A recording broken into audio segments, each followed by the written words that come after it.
Thanks and welcome to the first of our programs in the new year. We're going to be looking at a lot of interesting topics. And I also want to say is that we are starting this Sunday the 12 Gates program, which is a year-long introduction to Swedenborgian theology in nuance. And the end goal of what we're doing would be to prepare a work study guide that new members can take and work through at their own pace. So I really hope to see all of you at that. It's at 3:30 p.m. on Sunday. Today we are talking about something that I'm certain most of us, and well, I certainly would have been were it not for Tiina's work, would not know anything about. And that is the extremely positive reception that Emanuel Swedenborg had in Finland in the 19th century, and how important his thought was to the development of Finnish independence, toward Finnish ideas of civic society through Johan Snellman, who we'll be talking about very shortly, and even in the celebration of the Finnish language. That may be a little more difficult to swallow, but that's a very true thing. Is that Swedenborgians were actually instrumental in encouraging people to look at and to consider the Finnish language, to try to understand it and its historical roots. And as those of you who've ever known about Finnish, it has a reputation of being one of the most difficult language for English speakers, mostly because of its incredibly complicated case system, and it's a Finnic Uralic language, which means it has very few. It's not a huge language family. It's ostensibly related to Hungarian, although they're obviously not intelligible. Its closest living relative is Estonian, and Estonian they can actually understand each other, but it's a very complicated language family. And part of the people that started investigating that were inspired by Swedenborgian ideas. Even, and this is my last thing because I don't want to scoop on what we're going to be hearing, but this is very important even in the national anthem of Finland. So as we look at that, I know that this is going to be a very interesting topic. I'm glad that you guys came, because a lot of people, I think, may have looked at this as sort of a niche topic, not really having as much to do necessarily with themselves or with something they know about, but this is fascinating beyond belief. And with that, and I guess I should say a few words about Tiina. Tiina Mahlamäki is a scholar at the University of Tartu in Finland. She, not only is she just a wonderful person, I was telling Karen earlier, she's a knitter extraordinaire. And at the break, I'll show you some pictures of her knitting. But I mean, she's a jack of many trades, and unlike other jacks of all trades, she's a master at quite a few. So with that, so she sent us a video. She's not able to be here in person tonight because of the significant time difference. And Finland is 2 hours different than London time, which is 6 hours different from ours. So it's 8 hours difference. And so that's the reason that she wasn't able to come. But she did record a video. And, we've had luck with that before when Gershom gave us a video. So with that...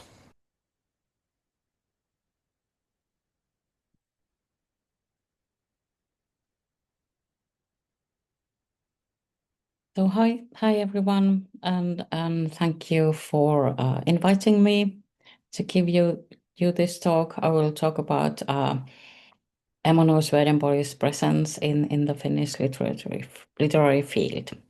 It's a pleasure and an honor to give this talk to you. My name is Tiina Mahlamäki. I work as lecturer in the study of religion at the University of Turku, Finland. In the summer of 2008, I participated in the conference on Western esotericism in Turku, organized by the Donna Institute. One of the keynote speakers was Professor Jane Williams Hogan from Brynathan College. The topic of her presentation was Emanuel Swedenborg's influence on Scandinavian literature. Authors such as August Strindberg or Søren Kierkegaard. After her presentation, I asked her why she didn't talk about Swedenborg's influence on authors from Finland. And she answered, no one has studied them yet. So that's how I found this research gap and my research topic. And I immersed myself into the ideas of Emanuel Swedenborg and, of course, into the study of esotericism.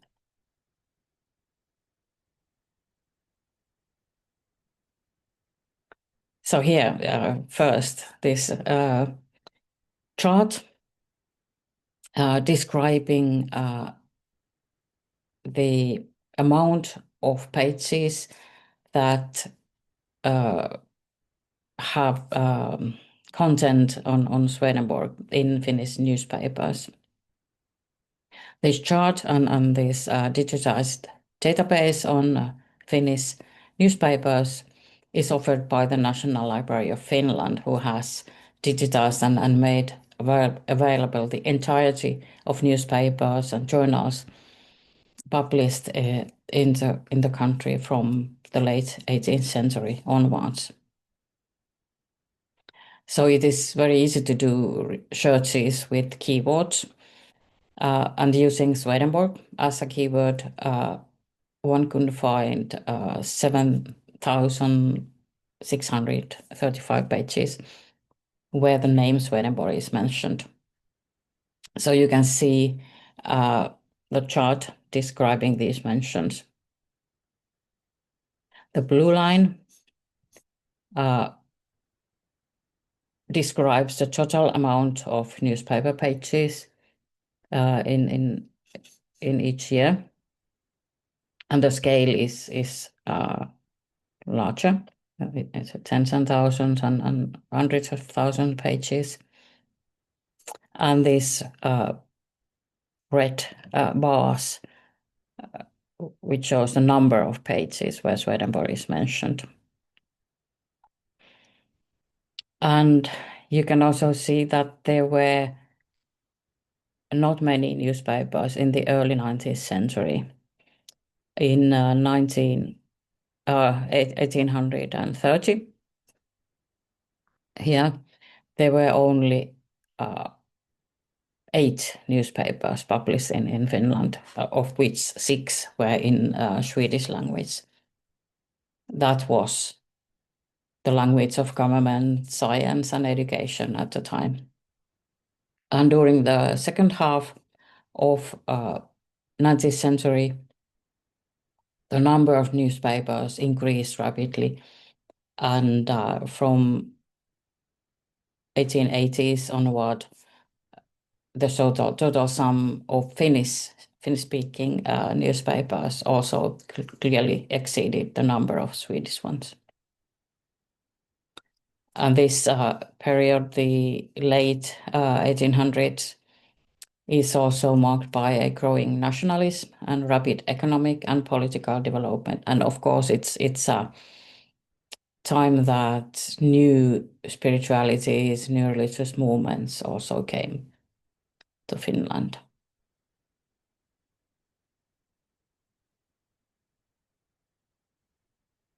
And in the right side of this chart, you can see that a mention of Swedenborg were in its heights during this shift from 19th to 20th century, and then from after Finland's independence, they decreased a lot, with some exceptions.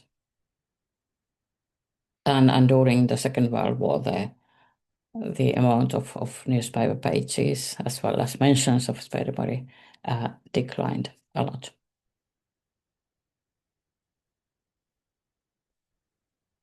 So now I tell you something like more in details about these mentions. The majority, or of course, there were also other Swedenborgs than our Emanuel sometimes, so they are not always, the mentions of Swedenborg are not always Emanuel Swedenborg, but most of the mentions are referring to him. The majority of the references to Swedenborg consists, as one could expect, of advertisement, and in these there appear like for sale announcements of Swedish, and later especially in 20th century, also Finnish translations of Swedenborg's writings, compilations of his texts, as well as biographies or commentaries on his ideas and texts. In this group, there are also book reviews in which journalists report on the new books published abroad, and in some cases, they also summarize the best or the most interesting parts of the content. Although most of the book reviews are short, descriptive, and not neutral, some reviews they develop a more sort of deeper analysis. And then next to the advertisements, there come news, anecdotes, accounts of astonishing occurrence, and short amusing stories about Swedenborg. And the first reference to Swedenborg dates from 1799. The first time Swedenborg was mentioned in Finnish, in a Finnish newspaper. It was an advertisement of a book by Assessor Swedenborg on spirit communications in Åbo Tidningar. Next, a short and rather cautious presentation was published in 1802, which notes that Swedenborg's followers seem to be on the rise in Sweden, perhaps more than ever before. For example, on April 1829, Åbo Underrättelse reports on an incident in Nantes, France, where a Swedenborgian noblewoman had caused a great stir in the city, as she allegedly had cured sick people by mere prayer and healing power. In 1834, both Helsingfors Morgonblad and Åbo Tidningar spotlight an incident concerning Swedenborg that was to be followed up and highlighted in several issues during the decades, namely the whereabouts of Swedenborg's school, which had been stolen. The account produced lengthy articles in the years following. Another popular story, frequently recycled in the newspapers, describes a learned Finn who, in his youth, paid a visit to Swedenborg during his stay in London.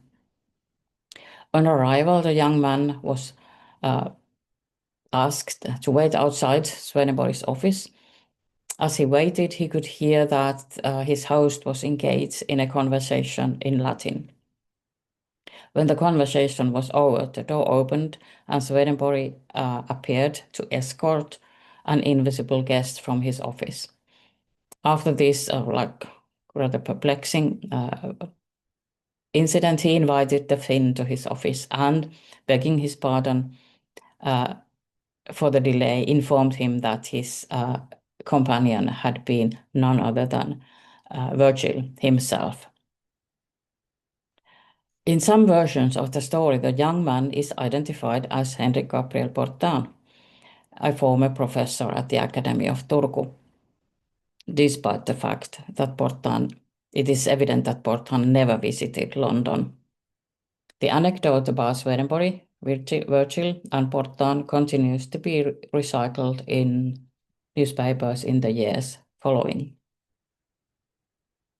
Overall, Swedenborg seems to have been a welcome, pleasing subject for readers. Frequent references to Swedenborg and the Swedenborgian Church suggest a particular interest both in him as a person and in his teachings. From the mid-18th century, references to Swedenborg become more or less commonplace. The 19th century image of Swedenborg is highly positive. He is often referred to as being a genius and belonging among the greatest of Swedish scholars. In 1856, it was estimated in Finland's Allmänna Tidning that Swedenborg had at the time 7,000 followers. Swedenborg's name occurs also in some fictional texts and serial stories, which regularly appeared in the newspapers. One example is, "She's like a female Swedenborg, the only difference being that Swedenborg was wise and she's silly." So this is the way that the Swedenborg and his reputation was used in a metaphorical sense, assuming that people knew who he was without further explanations. The most usual references to Swedenborg are due to some event, such as new publication or translation of his texts, or new biographies. One such event was the destiny of Swedenborg's Gospel, Lusthus in Swedish, as it was moved to the open-air museum of Skansen. In the early 20th century, Swedenborg's name occurs frequently in debates, in questions if he is to be regarded as either exceptional person or as lunatic. At the same time, the newspapers report a growing interest in spiritual matters due to both parapsychological research and the emergence of the Theosophical movement. The articles show also a continuous interest in Swedenborg's ability to converse with spirits, his journeys to different planets, and his descriptions of heaven and hell. As a more notable event reported stands out the prestigious ceremonies in Uppsala Cathedral, depicted in great detail for readers, when his earthly remains were transferred from London to his home country. I have done, together with Tuomas Mansikka, detailed research on newspaper reception in 19th century Finnish newspapers, but haven't had the opportunity to look closer on the mentions in 20th century, as the digitization project has proceeded into 20th century. But as a general observation, I could say that the interest in Swedenborg waned during the First World War, as we could see on the chart in this slide. Individual events that aroused interest included a religious charlatan in the United States who called himself Swedenborg's heir and caused amusement in 1930. Here, the same story was published in several newspapers. And lengthy articles commemorating the 250th anniversary of Swedenborg's Earth in 1938, and this long article was circulated in several newspapers.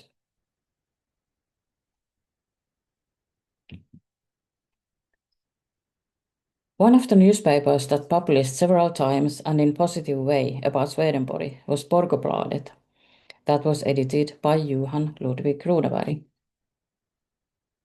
Runeberg was a poet, teacher, journalist, and theologian, and widely read in classics. The lyrics of Finnish anthem, Our Land, Maamme, Vårt Land, is based on his poem, so he's sort of national poet of Finland. And Runeberg came to be regarded as one of the greatest men in Finland already during his lifetime. and his birthday, February 5th, began to be celebrated already then. And it is still celebrated not only in honor of Runeberg, but also in honor of Swedish-speaking literature and culture in Finland. Runeberg's worldview was a blend of national romanticism and German idealism, especially of Hegel, Goethe, Herder, and Schelling. What we know is that Runeberg first came to contact with Swedenborg most probably in the 1820s when he studied at the Academy of Turku. And his close friend and colleague was Johann Wilhelm Snellman, who later became Finland's national philosopher. Snellman's father was a well-known Swedenborgian, Christian Snellman, who was also very much influenced by Jacob Böhme's ideas. Another influence came from the Swedish author Carl Jonas Love Almqvist, whose works were familiar to Runeberg and who was very much influenced by Swedenborg. But however, as Swedenborg was widely discussed in Swedish romantic literature, besides being frequently referred also in the press, there is hardly any point in trying to trace any particular influence. But it is sort of, we can presume that Runeberg knew Swedenborg's ideas. And we have one source that proves that. A letter where Runeberg explicitly speaks of Swedenborg. A letter from 1st of May in 1859 to his friend Berhant von Beskow in Sweden. And Beskow had just published a biography on Swedenborg in the same year. Runeberg writes, "I have always felt a certain attraction to this deep personality, although my knowledge of him has always been incomplete, and I have admired the genius which expresses itself in all I've seen of his writings. His teachings of the spirit world, his visions have captured my thoughts, knowing they emanate from the most honest, conscientious individual, not figments of the empty desire of an undemanding imagination. I have thought that there are two sides to man, an internal that unites him with everything that exists, and an external that determines his distinctiveness, makes him a specific and unique self. The internal side constitutes man's spiritual life and contains organs that have not yet been discovered, whereas the external part embraces his conceptual life with its senses." In his reply to the Runeberg's letter, von Beskow, seemingly impressed by Runeberg's eloquent descriptions, lamented that his portrayal came too late to be included in his book on Swedenborg. Von Beskow writes, "When you have read the book, you will not regard it as a flattery if I say that of all judgments of the thinkers quoted therein, no one has, in my opinion, more clearly expressed the peculiarity of this enigmatic being than you in your letter." The letter thus seems to explicitly demonstrate that Runeberg was quite familiar with Swedenborg's philosophy and that he had arrived at a particular understanding of it.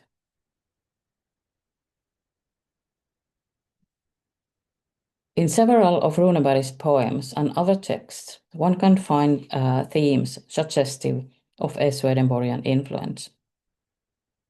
Runeberg, for instance, frequently uses the theme of light. Even his maxim was "Lux mea dux," light is my guide. But perhaps his most Swedenborgian work is the very last poem he ever wrote. He was 1771 at the time and had suffered a stroke and had been confined to his bed for many years. It is a short prose poem called the Lily of the Valley, Liljekonvaljen in original Swedish version. Once I dreamt I was in heaven. There I saw everyone, felt the scent of all the flowers that were dear to me before. But the earthly flowers were to the heavenly as if they had grown in moonlight instead of sunlight. The lily of the valley alone was alike, both in heaven and on earth.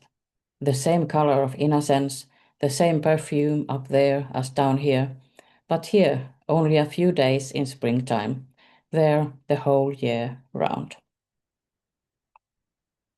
In the poem, heaven is represented, as in the visions of Swedenborg, with a material and sensual side, a world informed through tastes, smells, and visual perceptions, and inhabited by human beings. The lily of the valley gives us a glimpse of the heavenly order where all things exist in a state of greater perfection, undisturbed by earthly variables, as Swedenborg has written.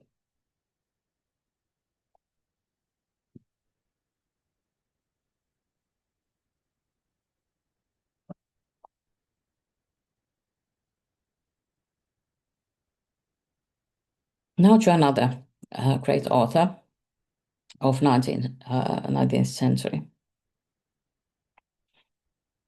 Zachris Topelius. He was author, poet, journalist, and historian. He was professor of historian at the University of Helsinki and rector of the University of Helsinki.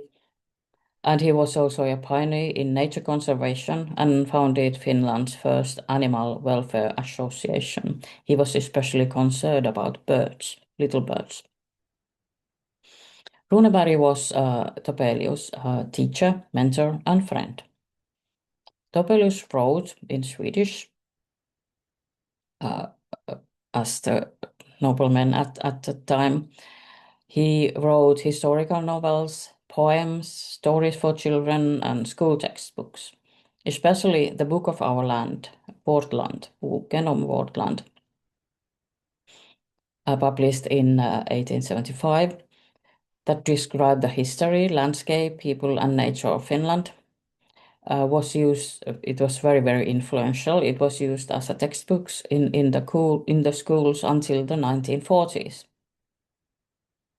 More than any other cultural product, this work has influenced how Finns understand themselves, their national identity, and their homeland.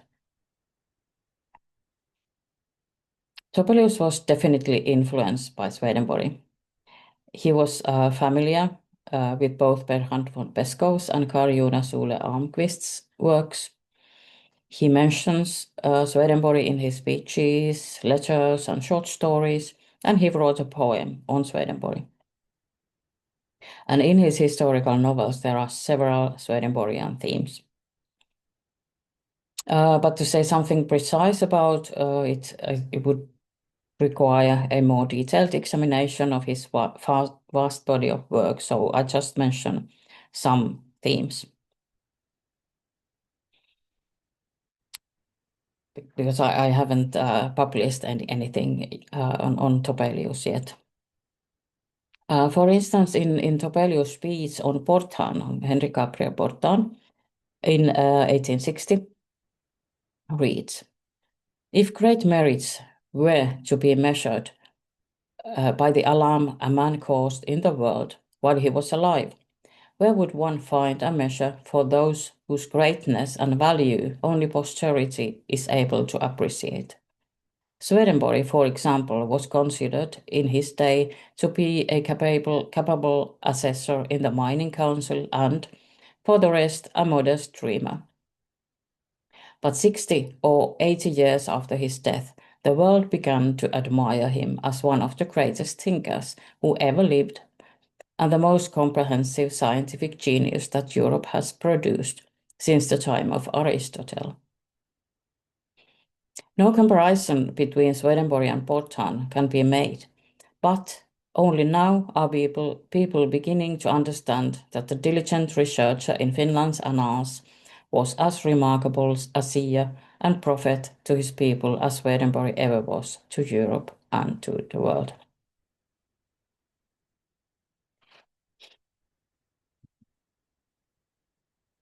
In 1842, Topelius had written a poem dedicated to Emanuel Swedenborg. In the poem, he utilizes the pattern of correspondences, such as the connections between the material, physical, and spiritual. In the poem, Topelius depicts the contrast between the knowledge and faith. He describes Swedenborg's interest in studying natural phenomena, while at the same time searching for answers to questions arising within himself. Here is the whole poem in Swedish, and the last stands translated in English, like word by word, not using the iambic pentameter with cross rhyme as the original poem. Deep is the smile of the wise man when quietly he falls asleep in the evening after his journey and looks back on the long day, and life sinks like a sun behind the mountains when all the beautiful bubbles of his knowledge burst, and he stands lost like a wave in the sea. His first good faith become his last, and faith alone triumphs over the grave. The last stanza of the poem, added into printed versions, concludes that knowledge dissolves like bubbles, and faith is the only thing that remains. According to one interpretation, the last two verses summarized in the expression faith alone or belief alone can be seen as an objection to Swedenborg, who opposed Luther's thesis sola fide, by faith alone. According to Swedenborg, humans achieve salvation through a combination of faith and good deeds, but Topelius' criticism is directed at all those who try to fathom the unfathomable.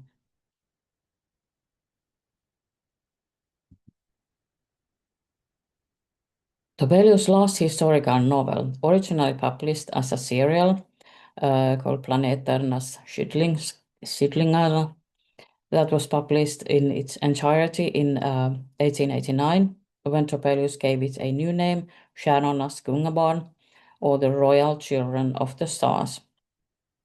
The novel's subtitle, a description of the times and characters of Queen Christina's reign, places this historical novel in the 17th century. In this novel, Topelius examines Christianity as well as Judaism, Islam, and what you can call folk religion.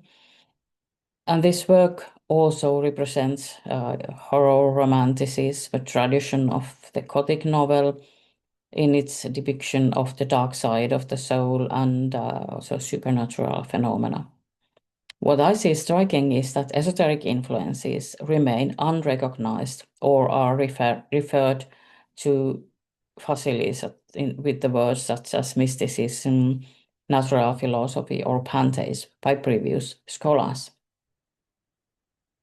The three-part work describes the lives of three children born on the same astrologically significant night: the orphaned twins Hagen and Bennu, and Queen Christina. The positions of the stars in that night indicate the fate of the children born on the same night. They will all rise to high positions.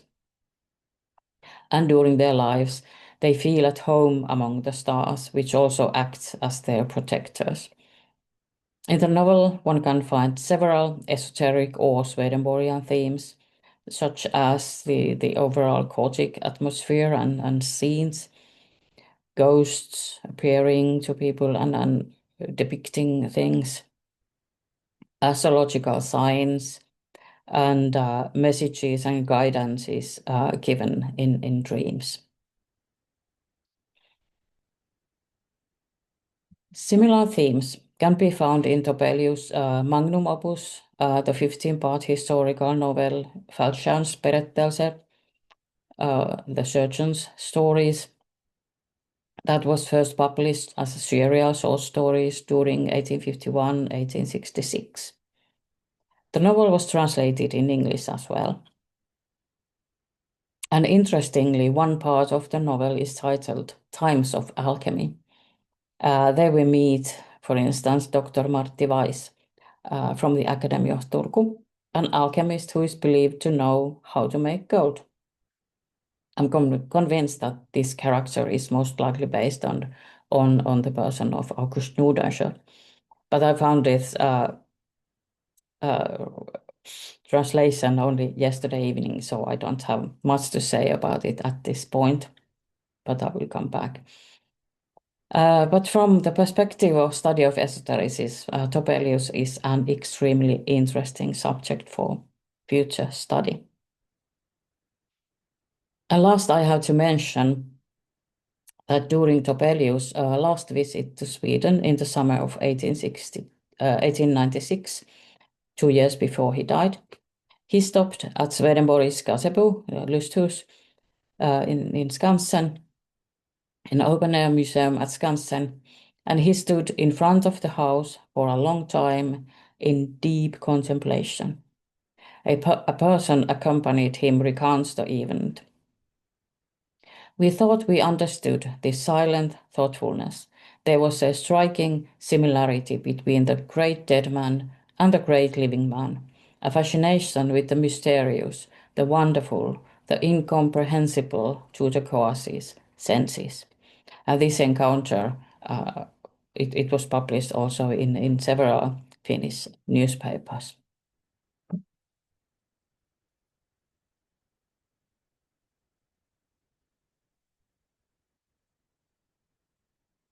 And then Finnish national author Aleksis Kivi. Aleksis Kivi is his name in Finnish. He was born as Aleksis Stenvall. In 1870, Aleksis Kivi published the very first novel in the Finnish language, which, coincidentally or not, is still considered one of the best novel ever written in Finnish. It was entitled Seitsemän veljestä, or Seven Brothers. Kivi's career was quite the opposite to Runeberg's. He was raised in a low-class family, he didn't succeed in his education, and lived most of his life in poverty. But he also had high-ranking patrons and friends, and he received awards and grants, even though he is mostly remembered for how he gradually broke down mentally and died eventually, partly due to a devastating critique of Seven Brothers.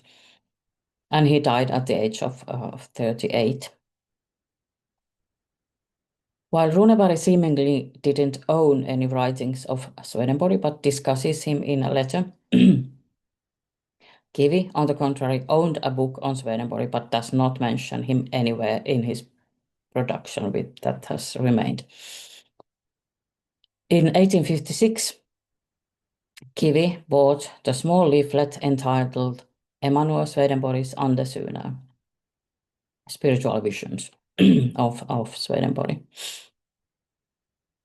But this booklet recaps the common anecdotes about Swedenborg and his visions, but not his theology. However, the authorized Kivi scholar Viljo Tarkiainen notes that Kivi most likely also explored the book Emanuel Swedenborg's Tankar och syner, Ideas and Visions. Among Kivi's friends and patrons, there were some who had knowledge of Swedenborg, definitely, as did, for instance, Johan Wilhelm Snellman, Zachris Topelius, and notably Carl Gustav Swan. It was Swan who later introduced Swedenborg to Finnish readers by first translating Matte's biography in 1900s into Finnish language, and later Swedenborg's De Nova Hieros Solyma in 1908. Beside these connections, some secondary influences are also evident, as for instance, Carl Jonas Love Almqvist and Thomas Torild are the two authors Kivi evidently read.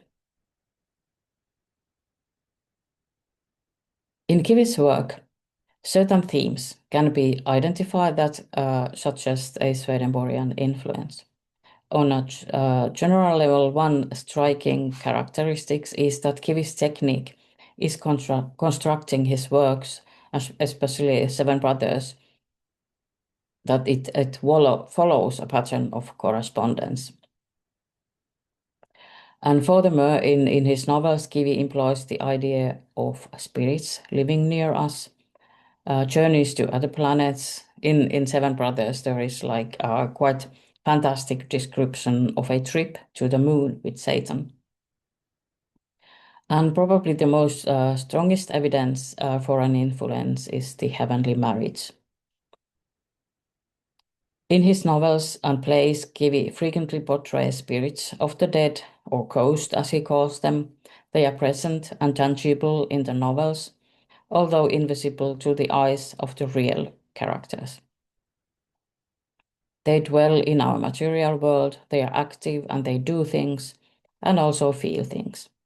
They have usually suffered an unhappy or unfulfilled love, a theme closely connected to Kivi's descriptions of marriages in heaven.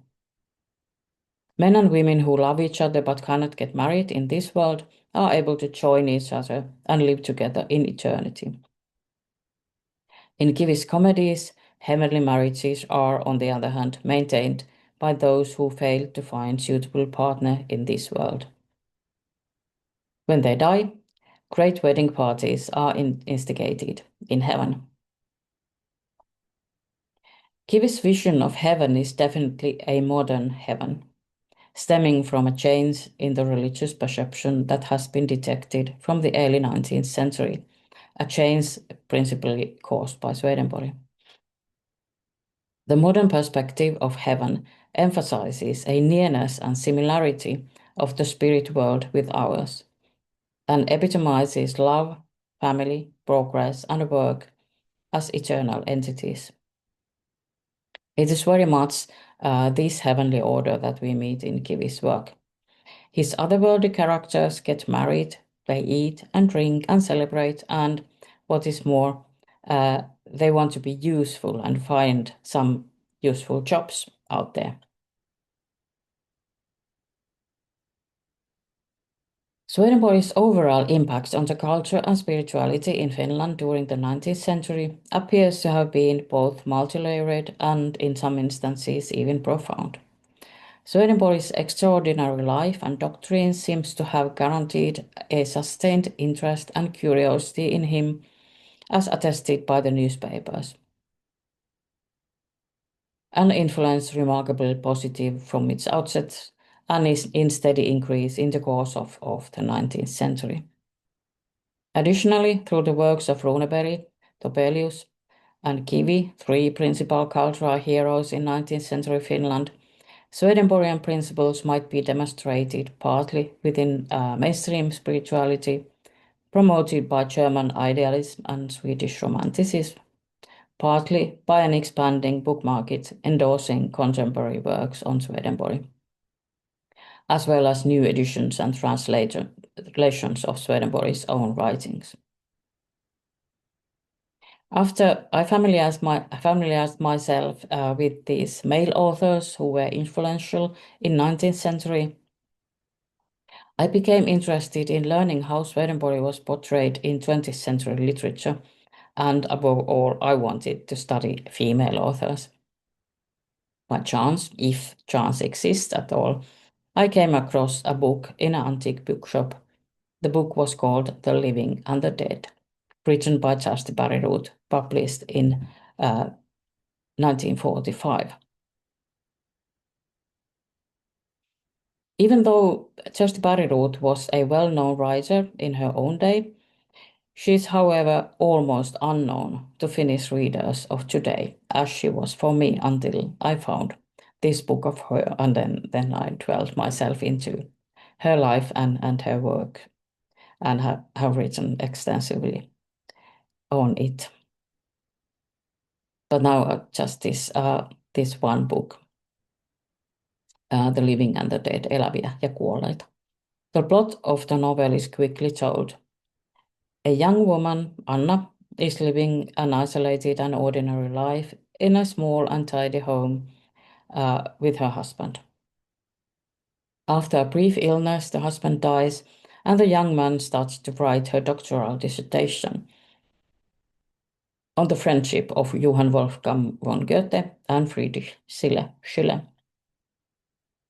She also becomes involved with a new man, who in the course of the action marries another woman. Anna feels abandoned and suffers a lot, but at the end she finds peace in her mind. I soon discovered that Bergroth explicitly referred to Emanuel Swedenborg in the novel, and as I read on, it appeared to contain a number of Swedenborgian themes, such as the doctrine of correspondences, a world divided into a material, spiritual, and divine realm, heaven as a mind state, and communication with the spirits of the dead. They are, of course, common themes that have inspired many thinkers and authors, but when considering the way they are brought together in this novel, I came to suspect that by chance I had stumbled on a 20th century female author who was familiar with the ideas of Emanuel Swedenborg. In reading this novel, I realized that she was not exactly, or at least not explicitly, communicating a Swedenborgian universe. For sure, Swedenborg's ideas seem to fit perfectly into this novel in the way it explores the relation between the living and the dead. But the universe within which the events of the novel take place is anthroposophical, emerging from the spiritual science of Rudolf Steiner.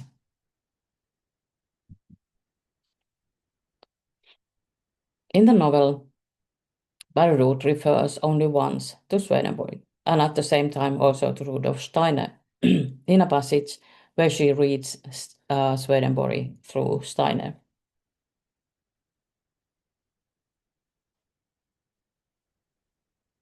Love awakens in human beings at different times, and its effects are always deeply quivering. Rudolf Steiner tells us that at a certain moment in Swedenborg's life, a superior love for all that he had learned was enkindled. Rudolf Steiner says, more than perhaps any other human being, Swedenborg had come to love knowledge, erkenntnis, for its own sake. The lecture Bergroth is citing was given in 1923, and in it, Steiner discusses how Swedenborg, at a certain point in his life, came to enter the spiritual realm. Steiner saw Swedenborg as a person who possessed a superior knowledge in the sense of cleverness, by way of a karmic evolvement that eventually activated in him the inner senses to perceive the spiritual world. In the novel, Bergroth uses Swedenborg as an example of a person who loved knowledge. At the same time, Swedenborg is placed alongside the German idealists such as Goethe, Schiller, and Novalis, whom Bergroth plentifully cites and discusses. So in the first decades of 20th century, Swedenborg's name became largely pathologized, at least in Germany and Finland, which can be seen from several newspaper articles too. Swedenborg was often used as an example of lunatic, his visions seen as creations of a sick mind, with no relevance for intellectuals or prominent authors. Also, scholars of literature who studied, for instance, Kivi or Runeberg, they thought this too, that they could not have been influenced by Swedenborg's ideas. So as a result, Swedenborg's visions, teachings, and doctrines, they were fostered and moved forward into 20th century only indirectly, mainly through theosophy and anthroposophy. And this Bergroth's novel is one example of this. To show that Swedenborg has not been completely forgotten in 21st century Finnish literature, I will mention two novels, Antti Tuuris' Alchemists, published in two parts, Maallinen rakkaus, Earthly Love in 2013, and part two, Heavenly Wedding, Taivaalliset häät 2014, as well as Laura Lindstedt's Oneiron, a fantasy about the seconds after death, which was published in 2015 and also translated in English. The most famous Finnish-born Swedenborgians were Karl and August, brothers from the noble Nordenskiöld family. They came into possession of Swedenborg's manuscripts, and largely thanks to them, these were translated and published. Antti Tuuris' novel Alchemists describes the struggles of Swedenborg's follower, the last royal alchemist August Nordenskiöld, on the difficult part of making gold, and his loyal assistant, Land Inspector Carl Fredrik Berglind. Antti Tuuri has in his previous novels explored the side paths of Finnish religious history. Among other things, he has written about the Eriksson brothers, mystics from Österbottnia who were exiled for their beliefs, colored by Swedenborg and Jakob Böhme, and Jaakko Wallenberg, a follower of Böhme, who earned a death sentence for his prophecies and provocation of the people. Antti Tuuri is very productive, admired, and award-winning author whose works were extremely popular in 1980s and 90s. And in some of his works, Tuuri also reveals his own spirituality, which is strongly influenced by anthroposophy and Eastern spirituality. In the novel Alchemists, we learn that Nordenskiöld's gold-making venture at the royal court in Stockholm was unsuccessful, so he established an alchemical laboratory in Uusikaupunki, west coast of Finland. The location was ideal as the ironworks in nearby was able to supply the quantities of iron needed for gold making. In order for gold to be produced, gold seeds and gold nuggets had to be heated continuously over an unfading fire for over a year.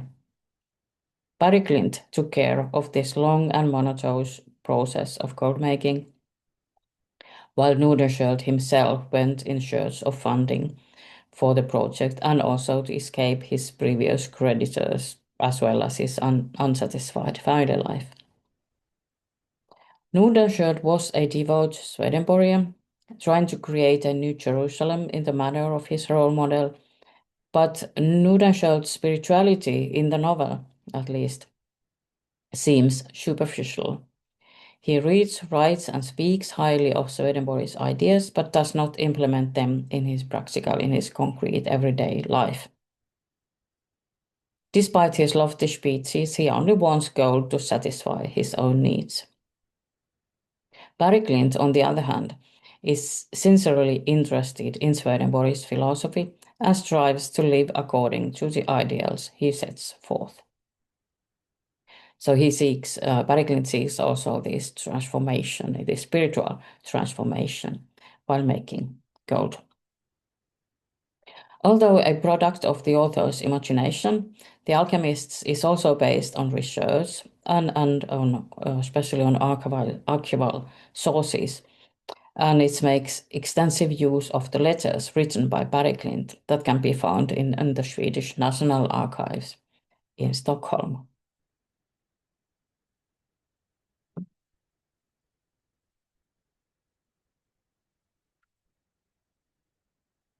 Like Tuuri's work, but using very different means, Tuuri's novels, they are very realistic novels, telling stories.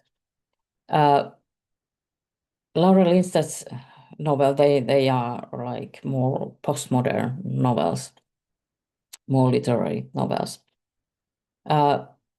But both Turis and Lindstedt's novels are pointing out the ways esoteric ideas or Swedenborgian ideas, themes, and texts can work as resources for authors of fiction in 21st century Finland.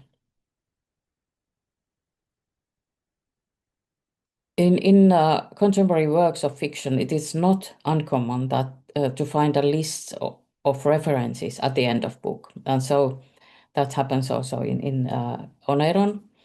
And Lindstedt lets us know that what big book she has read. And amongst those books are the Finnish translations of Swedenborg's De Nova Hierosolyma that was translated in Finnish in 1934, and Clavis Hieroglyphica that was translated in Finnish in 2000. And that translation includes a presentation of Swedenborg's life and influence in Finland by the visual artist and researcher Jyrki Siukonen. But as Oneiron represents the afterlife, it is notable that the author has not consulted the most exhaustive work of Swedenborg as regards the afterlife, namely his Heaven and Hell, which has been translated into Finnish already in 1940. This is also evident in the novel as whole, as Swedenborg's views are not developed in more depth or detail. Laura Lindstedt is both an author and a scholar of literature. She writes experimental literature, and Oneiron is filled with allusions, metaphors, intertextual references, and different genres. Even though Oneiron became a celebrated and prized novel, it was awarded the Finlandia Prize, which is the most prestigious prize a novel can receive in Finland. Its reception among the common readers was ambivalent. It was considered, for instance, incomprehensible, boring, confusing, and without a clear plot. For scholars of religion and literature, Oneiron gives a lot to study. The novel provides, for instance, discussions of heaven and hell, interpreted in different religious and worldviews, interpretations of spirituality and the embodied religiosity of women in different ethnic and religious backgrounds, and a detailed descriptions of close connection between eating disorders and Judaism. Oneiron takes place in a white emptiness, a white void. Into this whiteness emerges 7 women, one by one. They have with them only the clothes they are wearing, and they try to figure out what have happened and where they are. At some point, they notice that they aren't breathing, they do not feel pain anymore, no hunger or thirst, and they do not sleep. And little by little, they realize that they have to be dead. At first, they have difficulties in understanding each other because they come from different regions of the world. They have different languages, so there is a language barriers. But later, they proceed to a state where they can communicate by connecting their minds, like in telepathic ways. Their bodies are changeable in the sense that they can touch each other, so they have their former gendered and human forms. For instance, the woman who had died of cancer is bald. She has no hair. They are constantly present to each other, which means that they cannot hide anywhere.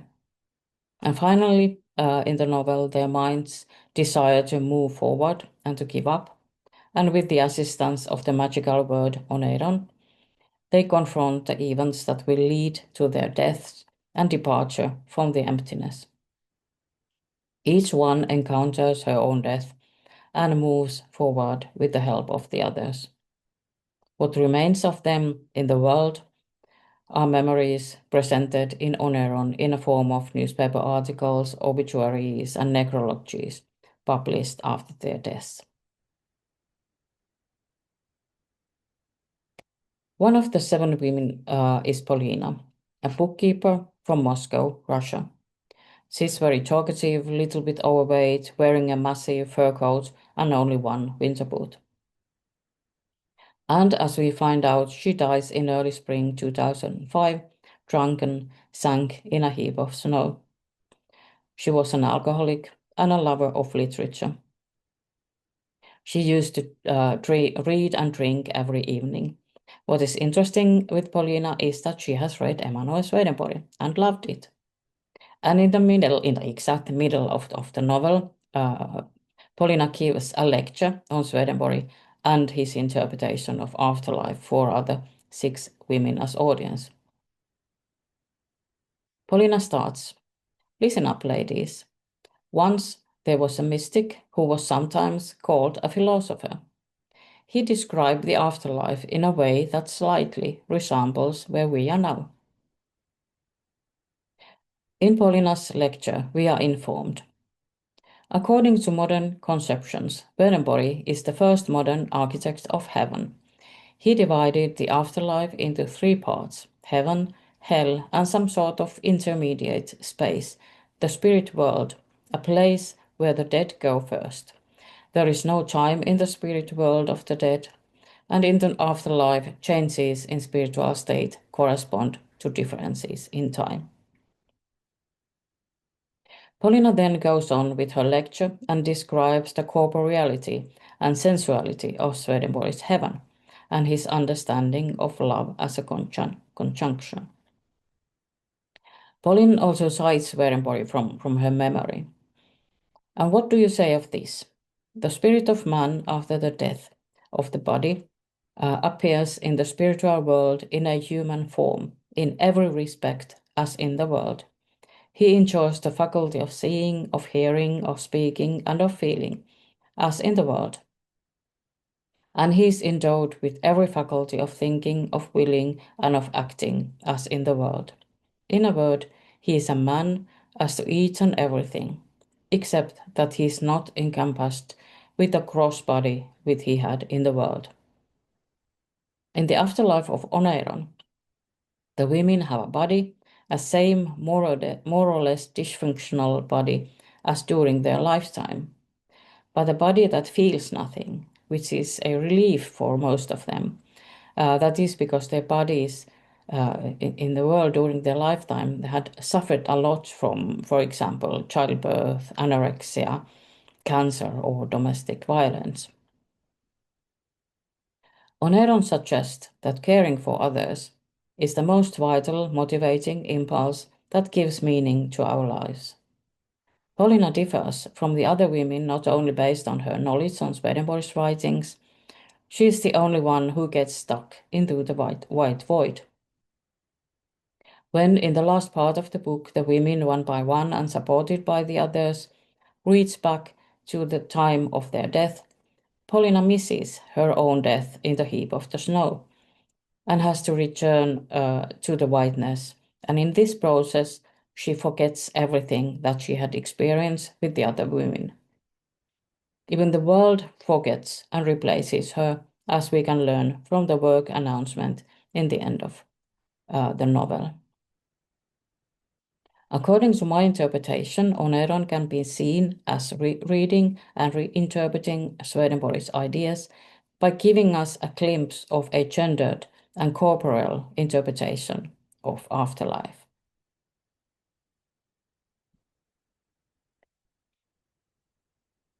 In this presentation, I have given an overview of Swedenborg's reception in Finnish newspapers and examples from Finnish literature that show traces of Emanuel Swedenborg's influence. Swedenborg's influence may have been direct, as in the case of 19th century writers who read both Swedenborg's own texts and the works of writers inspired by him. The influence has also been indirect, as in the case of Kersti Bergroth, who became acquainted with Swedenborg's ideas through Rudolf Steiner. Readers interested in Western esotericism or readers who are spiritual seekers within esoteric currents will inevitably encounter Swedenborg's impact.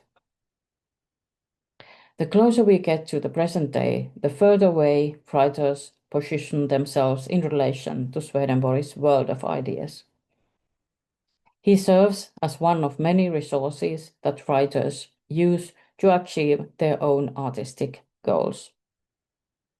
But as the more recent examples show, Swedenborg is still part of the cultural and literary memory in Finland as well. So thank you for your interest. This last slide contains links to the articles I have used as sources for this lecture from my own articles and articles I've written with Tuomas Mansikka.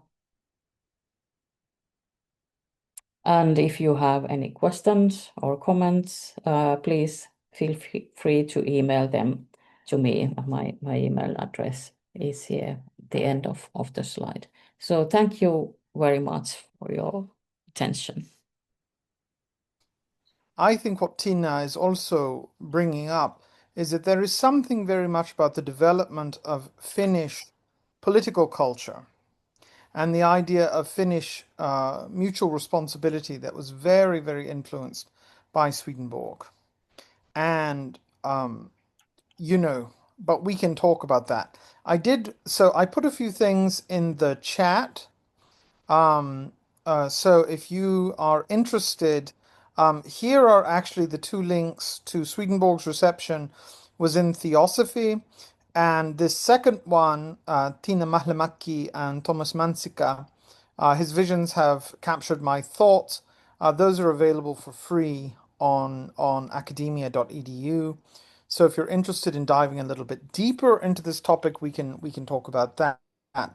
The second thing, and this is quite a few years ago now, that I worked on it, but I translated the father of Johann Snellman's, what he called a catechism for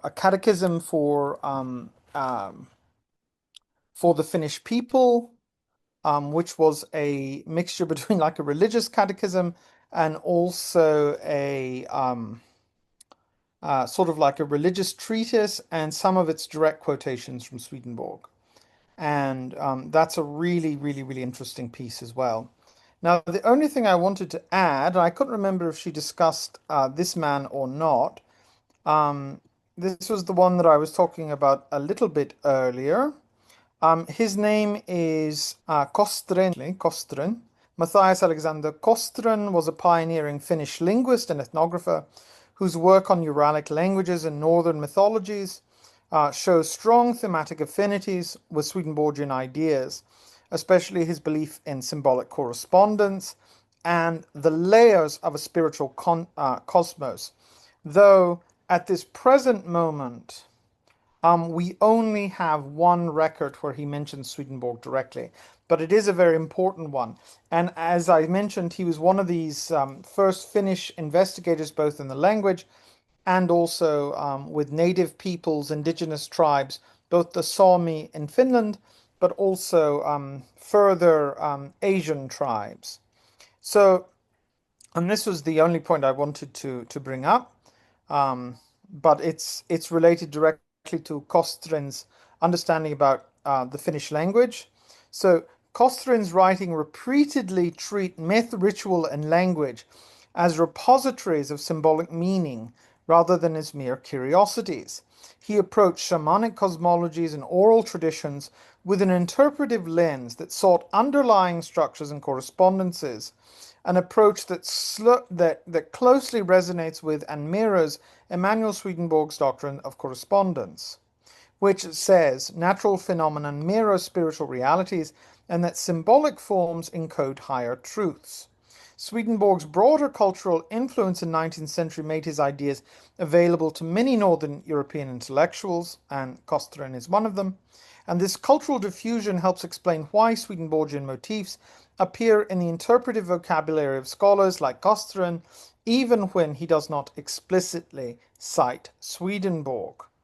In Kostren's comparative philology, meaning his evaluation of language, language is treated as a living archive of ancient thought. and he often moved from grammatical descriptions to reflections on the mythic imagination that shaped lexical and semantic patterns amongst Finno-Ugaritic peoples. This methodological blending of empirical fieldwork with metaphysical reflection mirrors Swedenborg's own sensibility that sees linguistics and mythics forms as expressions of a primal, universal spiritual grammar. And while Kostrin worked primarily within the scientific philology of his area, his willingness to read symbolic depth, especially in regards to his universalism, into cultural artifacts aligns strongly with Swedenborg's interpretive habits. So that's another guy who was very, very interested and had a very distinct reading of Swedenborg.